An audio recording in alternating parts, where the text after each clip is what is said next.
എന്ത് പറയേണ്ടു? കൃപ പെരുകേണ്ടതിന് പാപം ചെയ്തുകൊണ്ടിരിക്കുക എന്നോ? അതും ഒരു ക്വസ്റ്റ്യനാണ്. അതിനുശേഷം ഒരു ആൻസർ കൂടെ പറയുന്നുണ്ട്, ഒരു നാളും അരുത്. പൗലോസിന്റെ മിക്ക ലേഖനങ്ങളിലും ചില ചോദ്യങ്ങൾ ചോദിച്ച് അതിന്റെ ഉത്തരങ്ങൾ പറയുന്നത് പോലെ പഠന സംബന്ധമായ രീതിയിലുള്ള ചില എഴുത്തുകളിലൂടെ പൗലോസ് അപ്പോസ്തലന്റെ ലേഖനങ്ങളിൽ നമുക്ക് കാണുവാൻ കഴിയുന്നുണ്ട്. പണ്ട് കാലത്ത് അവർ ഒരുമിച്ച് ദൈവത്തിനെ ചിന്തിക്കുമ്പോൾ അവർ ചോദ്യങ്ങൾ ചോദിച്ച് ഇങ്ങോട്ടുകൂടെ ആൻസർ കേട്ട് ഞാൻ അങ്ങനെ ചെയ്യാനായിട്ട് ആഗ്രഹിക്കുന്നുണ്ട്. ചോദ്യങ്ങൾ ചോദിച്ച് ജനത്തിന്റെ ആൻസറോടെ കേട്ട് പിന്നെ അതിന് ഉത്തരം നൽകുന്ന രീതിയിൽ അവർ ശുശ്രൂഷിക്കുമായിരുന്നു. അവരുടെ എഴുത്തുകളും അപ്രകാരം പഠനങ്ങളും അങ്ങനെ ചിന്തിച്ചിരുന്നൊരു കാലഘട്ടം ഉണ്ടായിരുന്നു. അപ്പോഴാണ് അദ്ദേഹത്തിന്റെ ലേഖനങ്ങളിൽ ചില ചോദ്യങ്ങൾ അദ്ദേഹം തന്നെ ചോദിക്കുകയും ഉത്തരങ്ങൾ അദ്ദേഹം തന്നെ തന്റെ ലേഖനങ്ങളിൽ എഴുതുന്നത് നമുക്ക് ചില വേദഭാഗങ്ങളിൽ ചില ലേഖനങ്ങളിൽ കാണുവാൻ കഴിയുന്നുണ്ട്. ആ രീതിയിലുള്ള ഒരു തുടക്കമാണ് 6-ാം അധ്യായത്തിന്റെ തുടക്കം. ആകയാൽ നാം എന്ത് പറയുന്നു? കൃപ പെരുകേണ്ടതിന് പാപം ചെയ്തുകൊണ്ടിരിക്കുക എന്നോ? ഒരു നാളും അരുത്, അല്ലേ? അപ്പൊ പാപം ചെയ്യാതിരിക്കുവാൻ ദൈവം നമ്മുടെ മേൽ കൃപ പകർന്നുകൊണ്ടിരിക്കും. നാം വീണു പോകുമ്പോഴും നമ്മുടെ കർത്താവ് മടക്കിക്കൊണ്ടുവരികയും പരിശുദ്ധാത്മാവിന്റെ കൃപ പറയുകയും ചെയ്തുകൊണ്ടിരിക്കും. നാം ഏതെങ്കിലും വിഷയത്തിൽ പരാജയപ്പെട്ടു പോയാൽ നമ്മെ ഉപേക്ഷിച്ച് കളയുന്ന ഒരു ദൈവമല്ല. കർത്താവ് നമുക്ക് അധികമായ ശക്തി തരും, വചനം തരും, പരിശുദ്ധാത്മ നിറവ് തരും. നാം വീണിടത്ത് നിന്ന് എഴുന്നേറ്റ് വരാൻ വേണ്ടി കർത്താവ് ആഗ്രഹിച്ച് അത് ചെയ്യും. നമുക്കറിയാം, കൊച്ചു കുഞ്ഞുങ്ങളൊക്കെ അവർ നടക്കാൻ പഠിക്കുന്ന എങ്ങനെയാണ്? പെട്ടെന്ന് നടക്കില്ല, അല്ലേ? എത്ര പ്രാവശ്യം വീണിട്ട കുഞ്ഞുങ്ങളൊക്കെ നടക്കുവാൻ പഠിക്കുന്നത്. അതുപോലെ ആത്മീയ ജീവിതത്തിൽ നാം വീണു പോകാനുള്ള സാധ്യതകളുണ്ട്, അല്ലേ?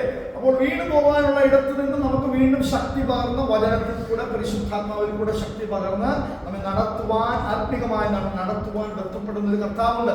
അതുകൊണ്ട് പാപം ചെയ്യുമ്പോഴും പാപത്തിൽ വീണു പോകുമ്പോഴും കൃപ അധികമായി വർദ്ധിച്ചുകൊണ്ടിരിക്കും. എന്നാൽ ഈ കൃപയെ പാപം ചെയ്യാനുള്ള ലൈസൻസ് ആയി എടുക്കരുത് എന്നാണ് കർത്താവിന്റെ അഭിഷേകം തന്റെ ലേഖനങ്ങളിൽ പരാമർശിക്കുന്നത്. പണ്ടൊരു കാലത്ത് 4-5 വർഷം മുമ്പാണ് നമ്മൾ ഗ്രേസ് ചർച്ച്, അല്ലെ, കൃപ മാത്രം പഠിപ്പിക്കുന്ന ഒരു ചർച്ച് രംഗപ്രവേശം ചെയ്തു വന്നതുപോലെ ഇത് പോയി, അല്ലെ?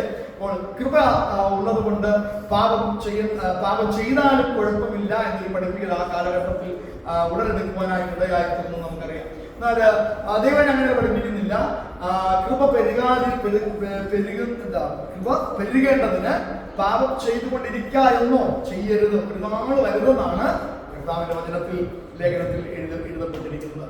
റോമർക്കെഴുതിയ ലേഖനം 11-ാം അധ്യായത്തിന്റെ 21-ാമത്തെ വാക്യത്തിലും മടങ്ങി വരാതിരുന്നാലുള്ള ചില അനുഭവങ്ങൾ, മടങ്ങി വന്നാലുള്ള കർത്താവിന്റെ സ്നേഹങ്ങളും ഒക്കെ എഴുതപ്പെട്ടിരിക്കുന്ന ഒരു ലേഖനമാണ്. 11-ാം അധ്യായത്തിന്റെ 21-ാമത്തെ വാക്യം. ഇസ്രായേൽ ജനത്തെ കുറിച്ചാണ് പൗലോസ് അപ്പോസ്തലൻ അവിടെ പരാമർശിക്കുന്നതെങ്കിലും നമ്മുടെ ജീവിതത്തിലും അത് പ്രാവർത്തികമാക്കുവാൻ കഴിയുന്ന ചില കാര്യങ്ങളാണ്. 11-ന്റെ 20 സ്വാഭാവിക കൊമ്പുകളെ ദൈവം ആദരിക്കാതെ പോയെങ്കിൽ നിന്നെയും ആദരിക്കാതെ വന്നേക്കാം. ഹല്ലേലൂയ. യഹൂദനെ ദൈവം ഹല്ലേലൂയ വിശ്വാസ ജീവിതത്തിലേക്ക് പ്രവേശിക്കാൻ നിമിത്തം അല്ലെങ്കിൽ കർത്താവിനെ അംഗീകരിക്കാൻ നിമിത്തം ആദരിക്കാതിരുന്നെങ്കിൽ രക്ഷിക്കപ്പെട്ട, സ്നാനപ്പെട്ട, പരിശുദ്ധാത്മാഭിഷേകം പ്രാപിച്ച നിന്നെയും ആദരിക്കാതെ വന്നേക്കാം. ആകയാ ദൈവത്തിന്റെ ദയയും ഖണ്ഡിതവും. ഒരു സമയത്ത് ഒരു ഭാഗത്ത് ദയവുള്ളപ്പോൾ തന്നെ അവൻ ദഹിപ്പിക്കുന്ന അഗ്നിയാണെന്ന് കൂടെ എഴുതിയിട്ടുണ്ട്, അല്ലെ? അവൻ ഒരു ഭാഗത്ത് ദയവുള്ളപ്പോൾ തന്നെ അവൻ ഖണ്ഡിതം, ശാസിക്കുന്ന, ശിക്ഷിക്കുന്ന ദൈവമാണ്. കർത്താവ് സ്നേഹിക്കുന്ന ഏത് മകനെയും തല്ലുന്നു, ശിക്ഷിക്കുന്നു എന്ന് എഴുതിയിട്ടുണ്ട്. അപ്പോൾ ശിക്ഷയിൽ കൂടെയും കടത്തിവിടുന്ന ദൈവമാണ്. ഖണ്ഡിതം നൽകുന്ന, ശാസന നൽകുന്ന ദൈവമാണ്. അതേപോലെ ദയവുള്ള ദൈവമാണ്. വീണവരിൽ ദൈവത്തിന്റെ ഖണ്ഡിതവും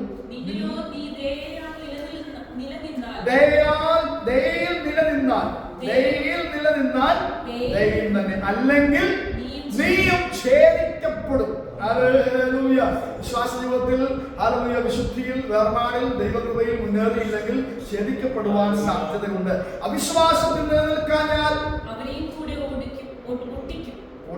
പൊട്ടിക്കും, അവരെയും കൂടെ ഒട്ടിക്കും. അവരെ വീണ്ടും ഒട്ടിപ്പാൻ ദൈവം ശക്തനല്ലോ. ഇസ്രായേൽ ജനത്തെ വീണ്ടും മടക്കി വരുത്തുവാൻ, ഹല്ലേലൂയ, മനസാന്തരത്തിലേക്ക്, വിശ്വാസത്തിലേക്ക്. അവിശ്വാസത്തിൽ നിലനിൽക്കാഞ്ഞാൽ, അവിശ്വാസത്തിൽ അവർ തുടരാതെ മടങ്ങി വരാൻ അവർ തീരുമാനമെടുത്താൽ അവരെയും കൂടെ ഒട്ടിക്കുന്ന ദൈവം. ഹല്ലേലൂയ. വീണ്ടും ഒട്ടിപ്പാൻ ദൈവം ശക്തനാണ്. Praise the Lord. എവിടെയെങ്കിലും വീണുപോയാൽ, പരാജയപ്പെട്ടു പോയാൽ, ചടഞ്ഞ ഉടച്ചു കളയാത്ത, പുകയുന്ന തിരിയെ കെടുത്തിക്കളയാത്ത, തന്റെ പുതുപ്രാവിനെ ദുഷ്ടമൃഗത്തിന് ഏൽപ്പിച്ചു കൊടുക്കാത്ത ദൈവം വീണ്ടും പൊട്ടിക്കുവാൻ ശക്തനായ ദൈവമാണ് എന്ന് നമുക്ക് കാണാൻ കഴിയുന്നുണ്ട്. സ്വഭാവത്താൽ കാട്ടുമരമായിൽ നിന്ന് മുറിച്ചെടുത്ത് സ്വഭാവത്തിന് വിരോധമായി നല്ല ഒലിവുമരത്തിൽ ഒട്ടിച്ചുവെങ്കിൽ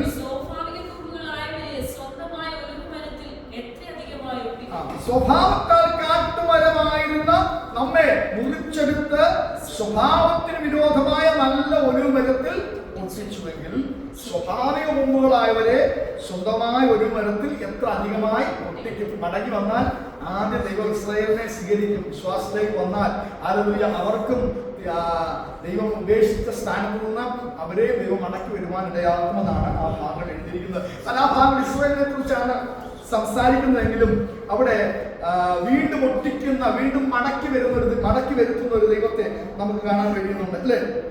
കൊലോസ്യർക്ക് ലേഖനം 1-ാം അധ്യായത്തിന്റെ 23-ാമത്തെ വാക്യത്തിലും പോലെ സ്ഥിരതയുള്ളവരായി നിൽക്കണമെന്നൊരു ഭാഗം സംസാരിക്കുന്നുണ്ട്. ആകാശത്തിന് കീഴെ സകല സൃഷ്ടികളുടെയും ഇടയിൽ ഘോഷിച്ചു. പൗലോസ് എന്ന ഞാൻ ശുശ്രൂഷകനായി തീർന്നു.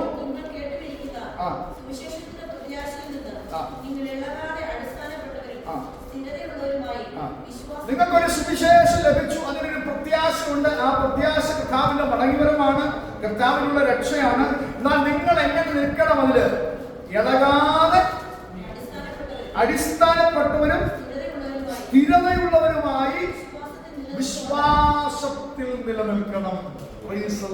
ഹല്ലേലൂയ. അതുകൊണ്ട് പെന്തക്കോസ്ത് ജീവിതത്തിൽ, ആത്മീയ ജീവിതത്തിൽ മുന്നോട്ട് പോകുന്നത് മാത്രമല്ല, വീട് പോകാൻ സാധ്യതയുണ്ട്, ദൈവകൃപ നഷ്ടപ്പെടാൻ സാധ്യതയുണ്ട്. ഈ ലോകത്തിൽ ശക്തന്മാരായി ഉപയോഗിക്കപ്പെട്ട അഭിഷിക്തന്മാർ വീട് പോയിട്ടുണ്ട്, ജനം അറിയുന്ന പ്രവാചകന്മാർ വീട് പോയിട്ടുണ്ട്. വീട് പോകാൻ സാധ്യതയുള്ള ഒരു ലോകമാണ് നമുക്ക് ചുറ്റുമുള്ളത്. അതുകൊണ്ട് അടിസ്ഥാനമുള്ളവരാണ്, സ്ഥിരതയുള്ളവരാണ്, ഇളകിപ്പോകാൻ സാധ്യതയുള്ള ഒരു ലോകത്തിലാണ് നാം ആയിരിക്കുന്നത്. അതുകൊണ്ട് പൗലോസിനെ ശുശ്രൂഷകനാക്കി തീർത്ത, സകല സൃഷ്ടികളോട് സുവിശേഷം ഘോഷിപ്പാൻ അവനെ തെരഞ്ഞെടുത്ത പൗലോസ് പറയാണ്, അടിസ്ഥാനമുള്ളവരായി സ്ഥിരതയുള്ളവരായി മാറണം. രണ്ടാമത്തെ വാക്യത്തിലേക്ക് നമുക്ക് വായന. പാപസംബന്ധമായി മരിച്ചവരായ നാം, ലേഖനം 6-ാം അധ്യായത്തിൽ, മരിച്ചവരായ നാം ഇനിയും അതിൽ ജീവിക്കണം. നമ്മൾ എവിടെയോ മരിച്ചു, പാപസംബന്ധമായി മരിച്ചു. പാപസംബന്ധമായി മരിച്ചോ? സത്യത്തിൽ ഹല്ലേലൂയ. പഴയ മനുഷ്യൻ ഇപ്പോഴും നമ്മുടെ അകത്തുണ്ടോ? പാപസംബന്ധമായി നാം മരിക്കപ്പെട്ടവരായിരിക്കണം, മരിച്ചവരായിരിക്കണം. അങ്ങനെയെങ്കിൽ നാം ഇനിയും അതിൽ എങ്ങനെ ജീവിക്കുന്നത്? എങ്ങനെ? അതൊരു ചോദ്യമാണ്. ജീവിക്കാൻ പാടില്ല എന്നുള്ള അർത്ഥത്തിലുള്ള ഒരു ചോദ്യമാണ് അവിടെ ചോദിച്ചിരിക്കുന്നത്. പാപസംബന്ധമായി നാം മരിച്ചവരാണ്, അതുകൊണ്ട് പാപത്തിൽ തുടരുവാൻ പാടില്ല എന്നുള്ള ഒരു സ്തുതിയാണ് അവിടെ എഴുതിയിരിക്കുന്നത്. കൊലോസ്യർക്ക് ലേഖനം 1-ാം അധ്യായത്തിന്റെ 12-ാം വാക്യത്തിലും ഹല്ലേലൂയ നമ്മുടെ പ്രത്യാശ, അല്ലെങ്കിൽ നമ്മെ എന്തിന് കർത്താവ് എവിടെ ആക്കിയിരിക്കുന്ന ഒരു പദം നമുക്ക് കാണാൻ കഴിയുന്നുണ്ട്. വിശുദ്ധന്മാർക്ക് നമ്മെ പ്രാപ്തന്മാരാക്കിയിരിക്കുന്ന ഒരു ദൈവം. എന്തിന്? വെളിച്ചത്തിലുള്ള അവകാശത്തിനായി നമ്മെ പ്രാപ്തരാക്കി, നമ്മെ ദൈവം ക്വാളിഫൈ ചെയ്തിരിക്കുകയാണ്. ഹല്ലേലൂയ. വെളിച്ചത്തിന്റെ മക്കളായി തീരുവാൻ അവകാശത്തിനായി നമ്മെ ക്വാളിഫൈ ചെയ്ത് മാറ്റിയിരിക്കുകയാണ്. എന്തിനകത്തു നിന്ന്? നമ്മെ ഇരുട്ടിന്റെ അധികാരത്തിൽ നിന്ന് വിടുവിച്ച്. നമ്മൾ ഇരുട്ടിന്റെ അധികാരത്തിലായിരുന്നു, കോപത്തിന്റെ മക്കളായിരുന്നു, നമ്മൾ ഇരുട്ടിന്റെ അധികാരത്തിലായിരുന്നു, പാപം ചെയ്ത് ദൈവതേജസ് നഷ്ടപ്പെട്ടവരുടെ കൂട്ടത്തിലായിരുന്നു, ദൈവഹിതമല്ലാത്ത വഴികളിൽ നടന്ന ഗണത്തിൽപ്പെട്ടവരായിരുന്നു നാം. എന്നാൽ ആ ഇരുട്ടിന്റെ അധികാരത്തിൽ നിന്ന്, ആ പൈശാചിക ശക്തിയിൽ നിന്ന്, പാപം നമ്മെ കൊണ്ട് ചെയ്യിപ്പിക്കുന്ന, രോഗം നമ്മളിലിടുന്ന, ശാപത്തിൽ കിടന്ന നമ്മെ ഹല്ലേലൂയ ആ ഇരുട്ടിന്റെ അധികാരത്തിൽ നിന്ന്, അല്ലെ, മോഷ്ടിക്കുവാനും അറക്കുവാനും മുടിപ്പാനും അല്ലാതെ കള്ളൻ വരുന്നില്ല. ആ കള്ളന്റെ രാജ്യത്ത് നിന്ന്, ആ ഇരുട്ടിന്റെ അധികാരത്തിൽ നിന്ന് നമ്മെ എന്ത് ചെയ്തു? വിടുവിച്ച് എവിടെ ആക്കിയിരിക്കുക? പുത്രന്റെ രാജ്യത്തിലാക്കി. ദൈവരാജ്യം നിങ്ങളുടെ ഇടയിൽ തന്നെ ഉണ്ടെന്ന് കണ്ടാ പറയുന്നുണ്ട് അല്ലെ. അപ്പൊ പുത്രന്റെ രാജ്യത്തിലാക്കി. നമ്മളൊരു പുതിയ രാജ്യത്തിന്റെ ആൾക്കാരാണ്. ഹല്ലേലൂയ. പുത്രന്റെ രാജ്യത്തിലാണ് നാം ആക്കപ്പെട്ടിരിക്കുന്നതെന്നാണ് അവിടെ എഴുതിയിരിക്കുന്നത്. നമ്മുടെ പൗരത്വ സ്വർഗത്തിലാണ് നമ്മൾ എപ്പോഴും പറയുന്നത് അല്ലേ. ഹല്ലേലൂയ. നമ്മൾ പുത്രന്റെ രാജ്യത്തിൽ ആക്കപ്പെട്ടിരിക്കുകയാണ്, ദൈവരാജ്യത്തിൽ നാം ആക്കപ്പെട്ടിരിക്കുകയാണ്. ഓർപ്പിക്കുകയാണ്. ഇരുട്ടിന്റെ അധികാരത്തിൽ കിടന്നവരായിരുന്നു, പിശാചിന്റെ അടിമത്തത്തിൽ കിടന്നവരായിരുന്നു. അവൻ നമ്മെ കൊണ്ട് പാപം ചെയ്യിച്ചിരുന്ന കാലഘട്ടങ്ങൾ ഉണ്ടായിരുന്നു. രോഗശക്തികൾ നമ്മളെ കീഴ്പ്പെടുത്തിയ കാലഘട്ടങ്ങൾ ഉണ്ടായിരുന്നു. ആ അധികാരത്തിൽ നിന്നൊക്കെ നമ്മെ പുറപ്പെടുവിച്ച് അവന്റെ രാജ്യത്തിൽ നമ്മെ ആക്കി വെക്കുകയും അതുകൊണ്ട് നമ്മൾ എന്ത് ചെയ്യണം? സന്തോഷത്തോടെ സ്തോത്രം ചെയ്യുന്നവരാകണം. ഹല്ലേലൂയ. ഈ ഒറ്റ കാര്യം മതി ദൈവത്തെ ആരാധിക്കുവാൻ. സൗഖ്യം നടന്നില്ലെങ്കിലും, വിടുതൽ നടന്നില്ലെങ്കിലും, വിസ അടിച്ചില്ലെങ്കിലും, ജോലി ലഭിച്ചില്ലെങ്കിലും, സാഹചര്യങ്ങളൊന്നും ക്രമീകരിക്കപ്പെട്ടില്ല, ഒറ്റ കാര്യം ഓർത്ത് ആരാധിക്കണമെന്നാണ് പറഞ്ഞിരിക്കുന്നത് അല്ലേ? പിതാവായ ദൈവത്തിന് മുഴുവൻ മഹത്വവും ആരാധനയും പുകഴ്ചയും അർപ്പിക്കണം. എന്ത് കാര്യത്തിന്? നാം ഒരു പുതിയ രാജ്യത്തിലായി ഇരുട്ടിന്റെ അധികാരത്തിൽ നിന്ന്, പൈശാചിക ശക്തിയിൽ നിന്ന്, പാപത്തിന്റെ അധീനതകളിൽ നിന്ന്, രോഗശക്തികൾ നമ്മെ വിടുവിച്ച്, സാത്താന്റെ കയ്യിൽ നമ്മെ പിടിച്ചു പറിച്ച് അവൻ നമ്മെ പുത്രന്റെ രാജ്യത്തിലാക്കിയത് കൊണ്ട് മാത്രം ദൈവത്തെ സ്തുതിക്കുവാൻ നാം കടപ്പെട്ടവരാണ്.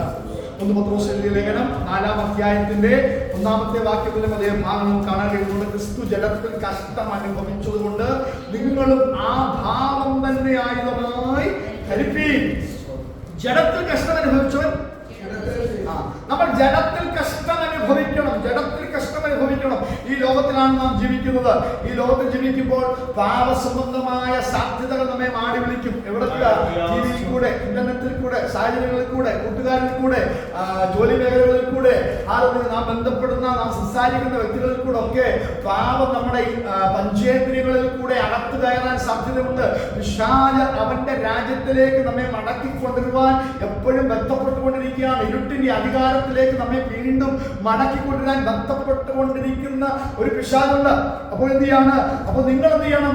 അവന് പിടികൊടുക്കാതെ നിങ്ങളുടെ ജഡത്തിൽ നിങ്ങളുടെ അവയവങ്ങളെ മരിപ്പിച്ചുകൊണ്ട് ജഡത്തിൽ കർത്താവ് കഷ്ടം അനുഭവിച്ചതുപോലെ നാം നമ്മുടെ ജഡത്തിൽ കഷ്ടം അനുഭവിക്കണം. പാപത്തിൽ നമ്മെ വിട്ടുകൊടുക്കാതെ ജഡത്തിൽ ആ കഷ്ടം അനുഭവിച്ചാൽ ജഡത്തിൽ ശേഷിച്ചിരിക്കുന്ന കാലം ഇനി ആർക്കു വേണ്ടിയിട്ടല്ല ജീവിക്കുന്നത്?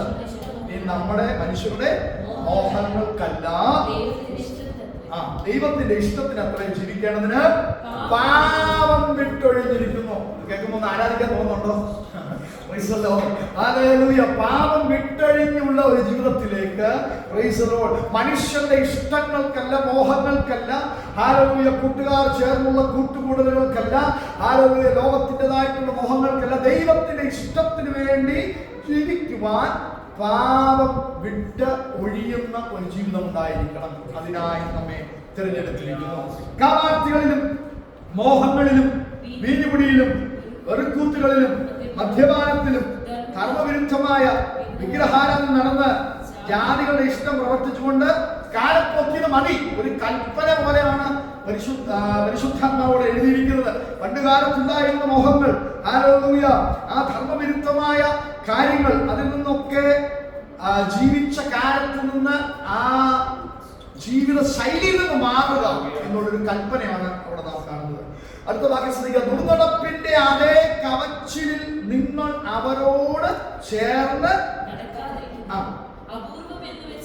പക്ഷെ ഇങ്ങനെ നടന്നു കഴിഞ്ഞാൽ എന്ത് ചെയ്യും? ഒരു പരിഹാസം കിട്ടും, ഒരു കളിയാക്കൽ കിട്ടും അല്ലേ? കൂടെ ജോലി ചെയ്യുന്നവർ അടുത്ത് നിന്ന് വിശുദ്ധം വന്നിരിക്കുന്നു. എൻ്റെ ഒരു കൂട്ടുകാരനെ ഞങ്ങൾ കോളേജിൽ പഠിക്കുന്ന സമയത്ത് അവനെ വിളിച്ചത് വിശുദ്ധൻ. അവൻ ക്ലാസ്സിലേക്ക് കയറി വരുന്നുണ്ടല്ലേ അവനെ വിളിപ്പോൾ എൻ്റെ വീഡിയോ അവൻ ലൈവ് ഇതൊക്കെ കാണാറുണ്ട്. അവൻ പറഞ്ഞു എന്നെ കുറിച്ച് പരാമർശിച്ചെന്ന് പറഞ്ഞു. അവൻ കയറി വരുന്ന പറഞ്ഞ് ഞങ്ങൾ വിശുദ്ധം വന്നു അല്ലേ, വിശുദ്ധം വന്നിട്ടുണ്ട് അല്ലേ. കാരണം മറ്റു കൂട്ടുകെട്ടുകളൊന്നും അകപ്പെടാൻ താല്പര്യമില്ല അല്ലെ. മദ്യപിക്കുന്നവരുണ്ട്, അവരുടെ അടുത്തിരിക്കാനോ അല്ലെങ്കിൽ സ്വറ പറഞ്ഞ് രസിക്കുന്നവരുണ്ട്, കളി പറഞ്ഞ് രസിക്കുന്നവരുണ്ട്, അവരുടെ അടുത്തൊന്നും ഇരിക്കാൻ താല്പര്യമില്ലാതെ ഹല്ലേലൂയ നേരെ വരിക, പഠിക്കുക, പോവുക, വിശുദ്ധ ജീവിതം നയിക്കുക. അതുകൊണ്ട് അവനെ വിശുദ്ധൻ വിശുദ്ധൻ എന്നാണ് വിളിച്ചുകൊണ്ടിരുന്നത്. അപ്പൊ കർത്താവ് ശരിക്കും അതാണ് നമ്മിൽ നിന്ന് ആഗ്രഹിക്കുന്നത് അല്ലേ. അങ്ങനെ ജീവിക്കുമ്പോൾ അവരോടുകൂടെ കൂടാത്തത് കൊണ്ട്, ദുർനടപ്പിന്റെ അതേ കവിച്ചിലിൽ അവരോടുകൂടെ നടക്കാത്തത് കൊണ്ട് നിമിത്തം എന്ത് ചെയ്യും? അവരോട് ചേർന്ന് നടക്കാത്തത് കൊണ്ട് ഇതൊരു അപൂർവ ജീവിയാണെന്ന് നമ്മെ കുറിച്ച് പറയാൻ സാധ്യതയുണ്ട്.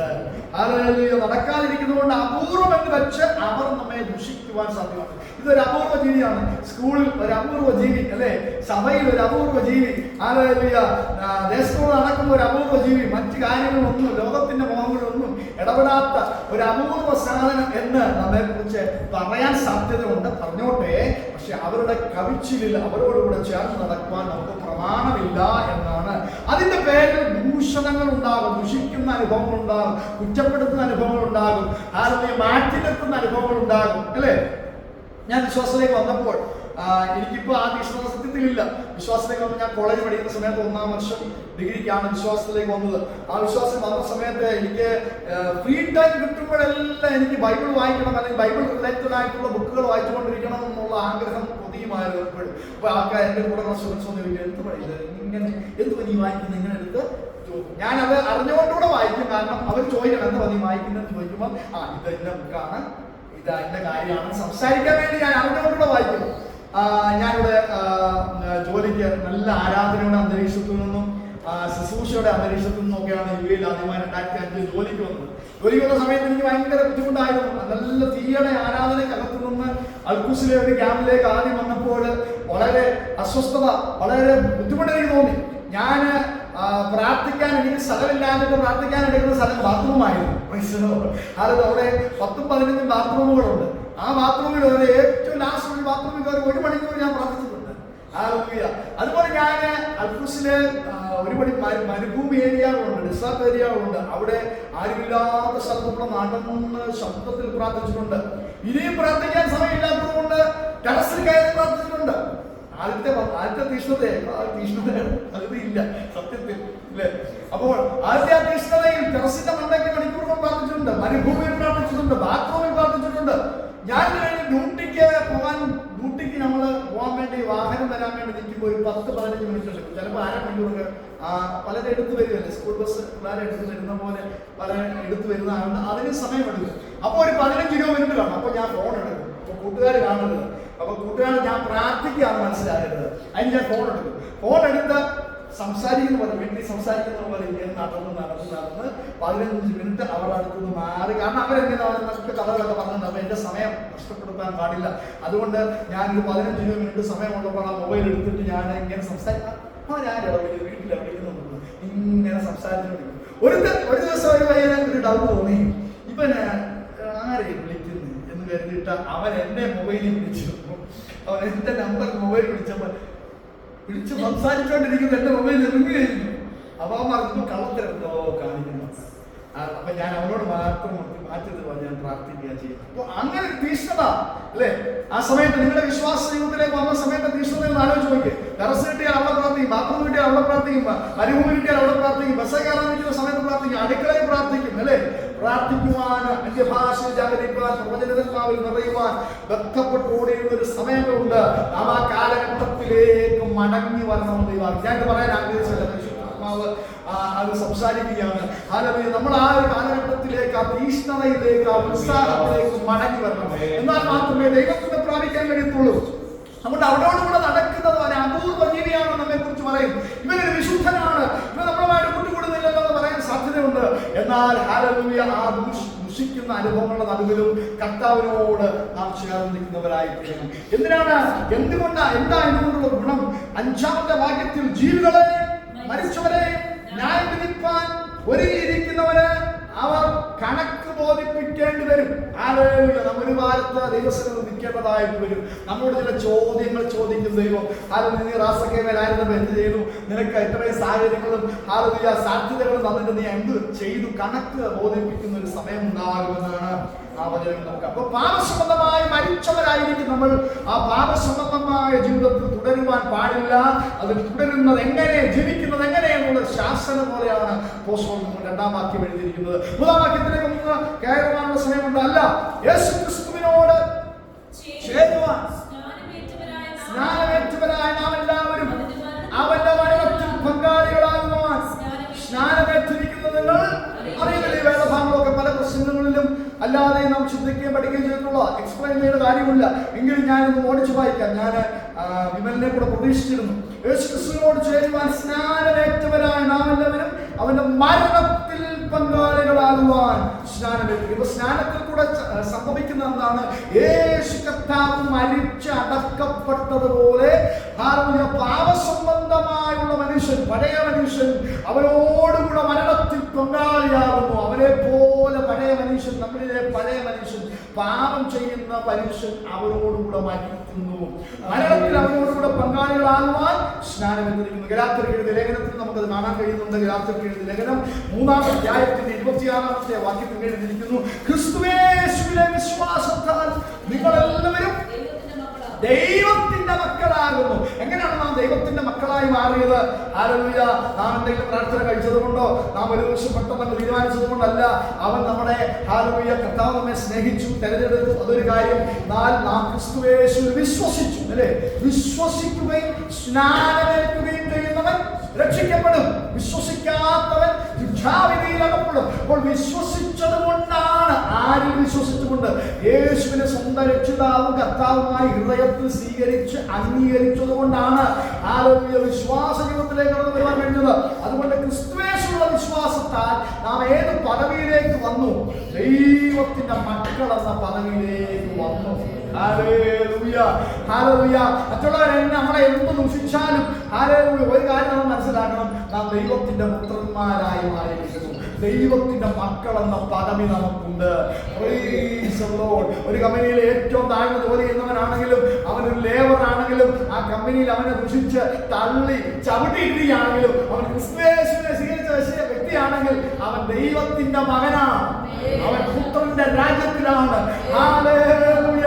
നീ എത്ര പണമില്ലാത്തവനാണെങ്കിലും, എത്ര നിറമില്ലാത്തവനാണെങ്കിലും, കുടുംബ പശ്ചാത്തലമില്ലാത്തവനാണെങ്കിലും, സാമൂഹ്യ പശ്ചാത്തലമില്ലാത്തവനാണെങ്കിലും, എല്ലാവരും കൈവിടപ്പെട്ടവനാണെങ്കിലും, യേശുവിനെ സ്വീകരിച്ച വ്യക്തിയാണെങ്കിൽ നീ എവിടെയാണ്?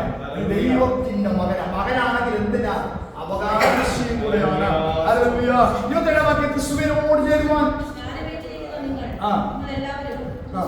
ക്രിസ്തുവിനെ ധരിച്ചിരിക്കുന്നു. എന്താണ് ഈ പദത്തിന്റെ അർത്ഥം? ധരിച്ചിരിക്കുന്നു, അല്ലെ? ഞാനൊരു വസ്ത്രം ധരിച്ചിട്ടുണ്ട്, നിങ്ങളൊരു വസ്ത്രം ധരിച്ചിട്ടുണ്ട്. ഈ വസ്ത്രത്തിന്റെ പ്രത്യേകത എന്താണ്? ആ വസ്ത്രം നമ്മുടെ ശരീരത്തോട് പറ്റി നിൽക്കുകയാണ്, അല്ലെ? ഹല്ലേലൂയ. മറയ്ക്കപ്പെട്ടിരിക്കുകയാണ്. നാം കർത്താവിനെ, ക്രിസ്തുവിനെ ധരിച്ചിരിക്കുകയാണ്. ഹല്ലേലൂയ. ഇഴുകിച്ചേർന്നിരിക്കുകയാണെന്നാണ് ആ പദത്തിന്റെ അർത്ഥം. കർത്താവിനോട് നാം ഇഴുകിച്ചേർന്നിരിക്കുന്നു. Price the Lord. ഒരു വസ്ത്രം ശരീരത്തോട് പറ്റിയിരിക്കുന്നത് പോലെ, ഹല്ലേലൂയ, ധരിച്ചിരിക്കുന്നത് പോലെ യേശു ക്രിസ്തുവിനോടുകൂടെ ഹല്ലേലൂയ സ്നാനത്തിൽ അവനോടുകൂടെ പങ്കാളിയായി സ്നാനമേറ്റിരിക്കുന്ന നാം അവനോട് കൂടെ ഇഴുകിച്ചേർന്നിരിക്കുന്നു എന്നാണ് പ്രൈസ് ദി ലോർഡ്. ഹല്ലേലൂയ. 10-ാം അധ്യായത്തിന്റെ 2-ാമത്തെ വാക്യത്തിലേക്ക് നമ്മൾ വരാൻ, സഹോദരന്മാരെ, നമ്മുടെ പിതാക്കന്മാർ എല്ലാവരും മേഘത്തിൽ കീഴിലായിരുന്നു. സഹോദരന്മാരെ, നമ്മുടെ പിതാക്കന്മാർ എല്ലാവരും മേഘത്തിന് കീഴിലായിരുന്നു. എല്ലാവരും സമുദ്രത്തിലൂടെ കടന്നു. അവർ സ്നാനമേറ്റു. അവരെവിടെയാ സ്നാനമേറ്റത്? ചെങ്കടലിൽ കൂടെ കടന്നപ്പോൾ അവർ വെള്ളത്തിൽ കൂടെ കടന്നു. പകൽ മേഘസ്തംഭം, രാത്രി അഗ്നിസ്തംഭം അവർക്കുണ്ടായിരുന്നു. മേഘത്തിൽ കൂടെ അവർ കടന്നു, അല്ലേ? അതുപോലെ തന്നെ വെള്ളത്തിൽ കൂടെ, ചെങ്കടലിൽ കൂടെ അവർ കടന്നു. അപ്പോൾ നമ്മുടെ പിതാക്കന്മാർ എന്ത് ചെയ്തു? അവർ മേഘത്തിന് കീഴിലായിരുന്നു. അവർ പകൽ മേഘസ്തംഭത്തിൽ ഉണ്ടായിരുന്നു, അവർക്ക് രാത്രി അഗ്നിസ്തംഭം ഉണ്ടായിരുന്നു. അവർ മേഘത്തിൽ കൂടെ യാത്ര ചെയ്തു. അത് മാത്രമല്ല, അവർ സമുദ്രത്തിനകത്തൂടെ യാത്ര ചെയ്തു. അവർ സമുദ്രത്തിലും മേഘത്തിലും സ്നാനം വെച്ചു. വെള്ളത്തിൽ കൂടെ കടക്കുക, അതാണ് സ്നാനം വെച്ചു. എന്നിട്ട് ആരോടാ ഈ പഴയ നിയമം പിതാക്കന്മാർ, നമ്മുടെ പിതാക്കന്മാർ ആരോടാ ചേർന്നത്? എഴുതിയിട്ടുണ്ട്. കർത്താവിനോടാണ് ചേർന്നത്, ദൈവത്തോടാണ് ചേർന്നത്. അല്ല, അവിടെ എഴുതിയിരിക്കുന്നത് മോശയോട് ചേർന്നു, അല്ലേ? എല്ലാവരും ഒരേ ആത്മീക ആഹാരം തിന്നു, എല്ലാവരും ഒരേ ആത്മീക പാനീയം കുടിച്ചു. ആ ആത്മീക പാത ആരായിരുന്നു? ക്രിസ്തുവായിരുന്നു, അല്ലേ? അപ്പോൾ എന്താണ്? മോശയോട് ചേർന്ന് പിതാക്കന്മാർ വെള്ളത്തിൽ കൂടെയും മേഘത്തിൽ കൂടെയും സ്നാനമേറ്റ് കടന്ന് മോശയോട് ചേർന്നാണ് എഴുതിയിരിക്കുന്നത്. അതെന്താ അങ്ങനെ എഴുതിയിരിക്കുന്നത്? ശ്രദ്ധിക്കുക. ചെങ്കടലിന്റെ മുമ്പിൽ മോശ ആയിരിക്കുകയാണ്. ആദ്യം മുന്നിൽ നിന്ന് ആരാ? മോശയാ. ജനത്തെ നിയന്ത്രിച്ചു വന്ന ആള് മോശയാണ്. ചെങ്കടൽ കണ്ടപ്പോൾ മോശയെ ദൈവത്തോട് നിലവിളിക്കാൻ തുടങ്ങി, അല്ലേ? ജനം പുറകുറിക്കാൻ തുടങ്ങി. മോശയ്ക്ക് വിഷമമായി. ഈ ജനത്തെ എല്ലാം കൊണ്ടുവന്ന് ആ ജനമെല്ലാം പുറകെ നിന്ന് പുറകുറിക്കുകയാണ്. ഞങ്ങളെ കൊല്ലാനാണോ, ഒന്നിക്കൊല്ലാനാണോ കൊണ്ടുവന്ന് ഇങ്ങനെ പുറകുറിച്ച് മോശം കരയാൻ തുടങ്ങി. ദൈവത്തോട് അവൻ സംസാരിച്ചു. ദൈവനോട് കൽപ്പിച്ചു, എന്ത് ചെയ്താ? നീ വടിയോട് കൂടെ നിന്റെ കൈ നീട്ടുക എന്നൊക്കെ പറഞ്ഞു. ചെങ്കടലിൽ ഭാഗിക്കപ്പെട്ടു. ആദ്യം വെള്ളത്തിൽ കൂടെ പോയതാരാ? മോശ, അല്ലേ? കൈ നീട്ടിയവൻ തന്നെ, അല്ലേ? കിഴക്കൻ കാറ്റടിച്ചപ്പോൾ ഉണങ്ങിയ നിലം വെളിപ്പെട്ടപ്പോൾ ജനമല്ല ഓടിക്കയറുന്നത്, മോശ ആദ്യം യാത്ര ചെയ്തു. മോശയുടെ പിന്നാലെ ഒരു വലിയ ജനം. അപ്പൊ മോശയാണ് ആദ്യം വെള്ളത്തിൽ കൂടെ പോയത്, അല്ലേ? മോശയാണ് വെള്ളത്തിൽ കൂടെ ആദ്യം കടന്നത്. മോശ കടന്നിട്ട് അക്കരെ ചെന്ന് നിന്ന് കാണും അല്ലേ? നിന്നിട്ട് എന്തെയാ? തിരിഞ്ഞൊന്ന് നോക്കി കാണും അല്ലേ? തിരിഞ്ഞു നോക്കിയപ്പോ എന്തെയാ? പുറകെ ഒരു ജനം വരികയാ, ലക്ഷക്കണക്കിന് ജനം ആ ജലത്തിലൂടെ സമുദ്രത്തിൽ കൂടെ കടന്നു വരികയാണ്. അപ്പോൾ ആദ്യം മോശ വെള്ളത്തിൽ കൂടെ കടന്നു, അതിനുശേഷം ജനം വെള്ളത്തിൽ കൂടെ കടന്ന് അപ്പുറത്ത് നിൽക്കുന്ന മോശയോട് ചേർന്നു എന്നാണ് ആ പദത്തിന്റെ അർത്ഥം. എന്നാൽ യേശു കർത്താവ് ശ്രദ്ധിക്കുക, യേശു കർത്താവ് നമുക്ക് വേണ്ടി ഒരു സ്നാനം ഏൽക്കുന്നുണ്ട് അല്ലേ? യേശു കർത്താവ് യോഹന്നാന്റെ കൈക്കീഴിൽ നമുക്ക് മാതൃകയായി ഒരു സ്നാനം ഏൽക്കുന്നു. ഇപ്പോൾ സമ്മതിക്കാം, ഇത് ദൈവത്തിന്റെ നീതിയാകുന്നു. നിന്നെ തെരഞ്ഞെടുത്ത ദൈവമാണ്, നിനക്ക് ശുശ്രൂഷ ദൈവമാണ്. അതുകൊണ്ട് ഞാൻ നിന്റെ ശുശ്രൂഷയുടെ മുമ്പിൽ എന്നെ സമർപ്പിക്കുന്നു പറഞ്ഞ് ഇത് നിവർത്തിയാകട്ടെ എന്ന് പറഞ്ഞ കർത്താവ് നമുക്ക് മുമ്പിൽ സ്നാനപ്പെടുന്നത് കാണാൻ കഴിയുന്നുണ്ട്. വെള്ളത്തിൽ സ്നാനപ്പെടുന്നത് കാണുന്നുണ്ട്. അപ്പോൾ നാം മോശയോട് പിതാക്കന്മാർ വെള്ളത്തിൽ കൂടെ കടന്ന് അവനോട് ചേർന്നതുപോലെ പുതിയ നിയമസഭ ക്രിസ്തുവിനോട് ചേരുകയാണ്. നമുക്ക് മുമ്പേ സ്നാനപ്പെട്ട, നമുക്ക് മുമ്പേ മാതൃകയായിട്ടുള്ള, നമുക്ക് മുമ്പേ യോഹന്നാന്റെ കൈക്കീഴിൽ വെള്ളത്തിൽ ഇറങ്ങി പ്രാവുന്ന പോലെ പരിശുദ്ധാത്മാഭിഷേകം പ്രാപിച്ച പുത്രപുത്ര പരിശുദ്ധാത്മാവിനാൽ സ്പർശിക്കപ്പെട്ട ആ വെള്ളത്തിൽ ഇറങ്ങി അവൻ സ്നാനപ്പെട്ടതുപോലെ യേശു കർത്താവ് മാതൃക കാണിച്ചതുപോലെ പിന്നീട് വരുന്ന ജനമാണ് നമ്മളല്ലേ. ആ ജനം കൂടെ മോശയോട് ചേർന്നതുപോലെ കർത്താവിനോട് ചേരുമെന്ന് കാണാൻ കഴിയുന്നു. സ്നാനത്തെ കുറിച്ച് കൂടുതലായിട്ടുള്ളത് 4-ാമത്തെ വാക്യത്തിലാണ്. അതൊന്ന് വായിച്ച് ചിന്തിക്കാൻ. അങ്ങനെ നാം അവന്റെ മരണത്തിൽ പങ്കാളികളായി തീർന്ന അങ്ങനെ നാം അവന്റെ മരണത്തിൽ പങ്കാളികളായി തീർന്ന സ്നാനത്താൽ അവനോട് കൂടെ മരിക്കുക, അവന്റെ മരണത്തോട് അനുഭവപ്പെടുക, അവനോട് കൂടെ മരിക്കുക, അവന്റെ മരണത്തിൽ പങ്കാളിയാകുക. ആര്? നമ്മുടെ പഴയ മനുഷ്യൻ, പാപം ചെയ്യുന്ന മനുഷ്യൻ അവനോടുകൂടെ മരിക്കുന്നു, അവനോടുകൂടെ മരണത്തിൽ പങ്കാളികളാകുന്നു. മരിച്ച മനുഷ്യനെ എന്താ ചെയ്യുന്നത്? സാധാരണ കുഴിച്ചിടും അല്ലേ? മരിച്ച മനുഷ്യനെ കുഴിച്ചിടും. എന്റെ പപ്പ മരിച്ച സമയത്ത് മമ്മിക്ക് വലിയ ആഗ്രഹമായിരുന്നു, ഒരു രാത്രി ഇവിടെ പപ്പാടെ കൂടെ ഇരിക്കണം എന്നുള്ള ഒരു ആഗ്രഹം ഉണ്ടായിരുന്നു. അപ്പൊ ഞങ്ങളോടത് പറഞ്ഞു. മമ്മിയുടെ അമ്മ മരിച്ചപ്പോഴും അവരുടെ വീട്ടില് മമ്മി ഒരു ദിവസം രാത്രി മുഴുവൻ പ്രാർത്ഥന കാര്യങ്ങളുമായിട്ട് രക്ഷിച്ചിരുന്നായിരുന്നു. അപ്പം മമ്മി എന്നോട് പറഞ്ഞു, പപ്പായുടെ കൂടെ എനിക്ക് രാത്രി ഇരിക്കണം എന്ന് പറഞ്ഞു. ഞാൻ പറഞ്ഞ എന്തോ കുഴപ്പമില്ല, നമുക്ക് അങ്ങനെ ക്രമീകരിക്കാം. പകലാണ് ശുശ്രൂഷ നടത്തിയത്. അവർ രാത്രി മുഴുവൻ അവിടെ നിന്ന് പാടുകയും പ്രാർത്ഥിക്കുകയും, മക്കളക്കാരായിരുന്നു, അവർ നിന്ന് പാടുകയും പ്രാർത്ഥിക്കുകയും ചെയ്തു. അപ്പൊ എന്റെ ചോദ്യം, ആരോഗ്യ ഒരു രാത്രിയിൽ കൂടെ അത് കഴിഞ്ഞുകൂടി ഇരിക്കാൻ പറ്റുമോ? ഇല്ല അല്ലേ? മാക്സിമം ഒരു രാത്രി. അപ്പോഴേ ഞങ്ങളൊക്കെ ഇങ്ങനെ ഉറക്കം നോക്കി, മനുഷ്യരില്ലേ, നമ്മൾ എത്ര ഉറക്കം ചെന്നാലും നമ്മൾ ഉറക്കം നോക്കി ഇങ്ങനെ പോകും. പാടാൻ വന്ന മർദ്ദവക്കാർ 1 മണിയായപ്പോൾ അവരെ ഉറക്കം പറഞ്ഞു പോയി. ആ അമ്മയൊക്കെ എന്തായാലും പറഞ്ഞ മമ്മി അവസാനം മമ്മി ഉണ്ട്, ഞാനുണ്ട്, പിള്ളേരെല്ലാം കിടന്ന് പറയും അല്ലേ? വലിയ പ്രാർത്ഥനയൊക്കെ ആണെന്ന് വിചാരിച്ചിട്ട് അവസാനം 1 മണിയായ ആ പ്രാർത്ഥന വന്നിട്ടുണ്ട്. ബാക്കി മമ്മി കുറച്ചു നേരം അവിടെ ഇരുന്നു. അപ്പോൾ എത്ര നാള് മരിച്ച മനുഷ്യനെ വെച്ചുകൊണ്ടിരിക്കും? അത് എത്ര പ്രിയപ്പെട്ടവരായാലും, അപ്പനായാലും അമ്മയായാലും മകനായാലും മകളായാലും കുഞ്ഞായാലും അല്ലെ അമ്മായിമ്മയായാലും ആരായാലും മരിച്ച മനുഷ്യനെ കുറിച്ചിടണം. അധിക സമയം വെക്കാൻ പറ്റത്തില്ല അല്ലെ? എത്ര പ്രിയപ്പെട്ടവരായാലും നാറ്റം വന്നിക്കും. ആ ഫ്രീസറിൽ നിന്ന് എടുത്തു കഴിഞ്ഞു കഴിഞ്ഞാൽ സ്മെല്ലടിക്കും. എന്തിനാ ഓടി നമ്മൾ സ്പ്രേ അടിക്കുന്നത്? സ്പ്രേ അടിക്കുന്നത് എന്തിനാ? മരിച്ച മനുഷ്യന് ഇത്തിരി നല്ല മണം കിട്ടാറുണ്ടോ? ഇല്ല, നമുക്ക് സ്മെല്ലടിക്കാതിരിക്കാൻ വേണ്ടി അല്ലേ? അപ്പൊ എത്ര അടുത്തുള്ള മനുഷ്യനാണെങ്കിലും മണമുണ്ടാകും അല്ലേ? ദ്രവിക്കുവാൻ തുടങ്ങും. ദ്രവത്തം കാണാൻ സമ്മതിക്കാത്ത ഒരുവനെ ഉള്ളൂ, അത് നമ്മുടെ കർത്താവാണ്. ബാക്കി എല്ലാം ദ്രവിച്ചു പോകും. മണിക്കൂറുകൾ കഴിയുമ്പോൾ ദ്രവത്വം തുടങ്ങും, പുഴുവരിക്കാൻ തുടങ്ങും, സാഹചര്യങ്ങൾ മാറാൻ തുടങ്ങും, സ്മെല്ലടിക്കാൻ തുടങ്ങും. എന്നാൽ എത്രത്തോളം പിടിച്ചു നിർത്താൻ കഴിയും? കുഴിച്ചിട്ടേ പറ്റുകയുള്ളൂ. ഇവിടെ ഒരു മർമ്മം അപ്പോസ്തലൻ വെളിപ്പെടുത്തുകയാണ്. പഴയ മനുഷ്യൻ പാപം ചെയ്ത മനുഷ്യരെ കുഴിച്ചിടണം. പാപം ചെയ്ത മനുഷ്യനെ കുഴിച്ചിടണം. കർത്താവിനെ അടക്കിയതുപോലെ, അരിമത്യക്കാരനായ യോസഫിന്റെ കല്ലറയിൽ കർത്താവിനെ അടക്കിയതുപോലെ പാപം ചെയ്ത പഴയ മനുഷ്യരെ അതിന് നിദാനമായി വെള്ളത്തിൽ അടക്കുന്നു, കുഴിച്ചിടുന്നു. അതാണ് സ്നാനം. അത് വിശ്വാസത്താൽ നമ്മൾ കാണിക്കുകയാണ്, വിശ്വാസത്താൽ നമ്മൾ പ്രഖ്യാപിക്കുകയാണ്. എന്റെ പഴയ മനുഷ്യൻ, ഞാൻ ഞാൻ ചെയ്തിരുന്ന പാപം ചെയ്തുകൊണ്ടിരുന്ന എന്റെ പഴയ മനുഷ്യനെ ഞാൻ മരിക്കുന്നു, ഞാൻ കൊല്ലുന്നു, അവനെ കർത്താവ് അടക്കിയതുപോലെ അടക്കുന്നു. Praise the Lord. എന്തിനാണ്? അടുത്ത പദം, ക്രിസ്തു മരിച്ചിട്ട്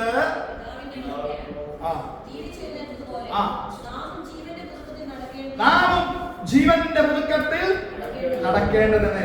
കർത്താവ് മരിച്ചിട്ട് അവൻ അടക്കപ്പെട്ടിരുന്നില്ല, മൂന്നാം ദിവസം ഉയർത്തെഴുന്നേറ്റു.